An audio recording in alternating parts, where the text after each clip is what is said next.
Hi అండి, నమస్తే. ఈరోజు మీకు వంకాయ అలాగే పచ్చిబటాణీ కాంబినేషన్లో లంచ్ బాక్స్కి, చపాతీ, రోటీ, రైస్కి దేనికైనా సరే సరిపోయేలా ఒక సూపర్ కర్రీని అయితే చూపిస్తాను.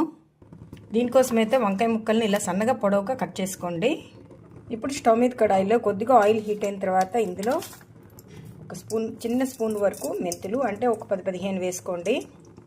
అలాగే కొద్దిగా ఇంగువ వేసేసి మంచి ఫ్లేవర్ వచ్చేంత వరకు ఫ్రై చేయండి. ఈ కర్రీలో ఇంగువ, మెంతులు అయితే చాలా బాగుంటాయి. ఇవి చక్కగా ఫ్రై అయిన తర్వాత దంచి పెట్టుకున్న అల్లం, పచ్చిమిర్చి, బఠానీ గింజలు, మీ దగ్గర పచ్చి బఠానీ లేకపోతే డ్రైగా ఉండే పీస్నైనా సరే సోప్ చేసుకొని ఉడికించి వేసుకోవచ్చు. వంకాయ ముక్కలు, పొడవుగా కట్ చేసుకున్న ఆనియన్స్, మీ టేస్ట్కి తగ్గట్టుగా సాల్టు, కొద్దిగా పసుపు, ఒక 1/2 స్పూన్ షుగర్. ఈ షుగర్ వల్ల స్వీట్నెస్ ఏం రాదండి, కానీ కర్రీ అయితే టేస్ట్గా వస్తుంది.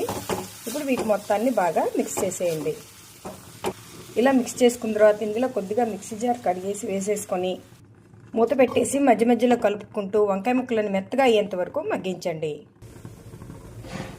ఇది కొద్దిగా మగ్గింది కదా, ఇందులో కొంచెం కొత్తిమీరను వేసేసి బాగా కలిపేసుకొని మరి కాసేపు మగ్గించుకోవాలి.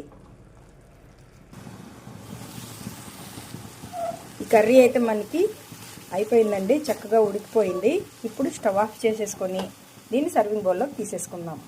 ఇలా సర్వింగ్ బౌల్లోకి తీసుకొని కొద్దిగా కొత్తిమీరతో గార్నిష్ చేసుకుంటే సర్వ్ చేసుకుందికి ఎంతో టేస్టీగా వంకాయ బఠానీ కర్రీ మనకి రెడీ అయిపోయింది. ఈ రెసిపీ మీకు నచ్చితే లైక్ కొట్టి షేర్ చేసేయండి. Thank you for watching.